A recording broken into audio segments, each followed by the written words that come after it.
في ساحة للعلم كنا نلتقي والحب والإخلاص زاد قلوبنا نمضي إلى نور اليقين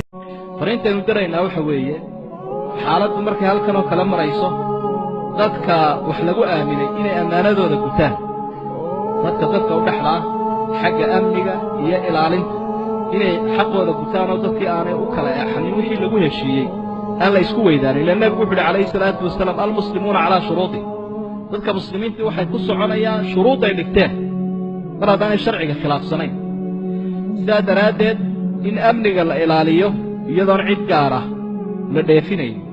dadka gacanta wax loo geliya u xaqsoorayaana inay iyaguna hadday guddi tahay iyo hadday maxkamad tahayba inay iyaguna sida xaqiiqada ah waafaqaan oo waxba aanay qalloocinin intaa waxaa sii weheliya dadka markaa iyaguna tartamayeyna waxa ay ku heshiiyeen inay ku socdaan oo xeerkii iyo nidaamkii ay dhigteen iyo ciddii wax loo dhiibtay qaraaraadkay soo saaraan inay iyaguna aqbalaan waajibka ku ahay waa taa ila nabigu wuxuu leeyahay almuslimuuna calaa shuruudihim muslimiintu waxay ka duulayaan oo ay ku soconayaan shuruuddooda waxaynu intaasii raacin lahay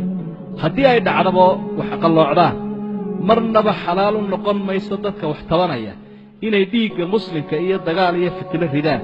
iyagoo waxbaana laga qaaday ku xalaashanaya taasina waa mid aynu sii fatwoonayno oo aynu sii sheegayno waa dhiigga muslimka laguma xalaashado xuduud baa la gaadhayaa siyaasad baa la fulinayaa inta lagu xalaashanayo wuu cayimayba nebigu calayhi salaatu wasalaam dadka walaalaha muslimiinta ah iyagaa garab iyo gaasaan isu ah saamaxaadda aynu sheegayna inay ku soconayaan marka waxbaa iga qalloocday waxbaa iga naaftay marnaba fitna laguma ridi karo qofka taa ka horseedana ilaahay hortiisa iyo ummadda horteedaba dee taariikh xumu ku gelayaa waxaanaynu leenahay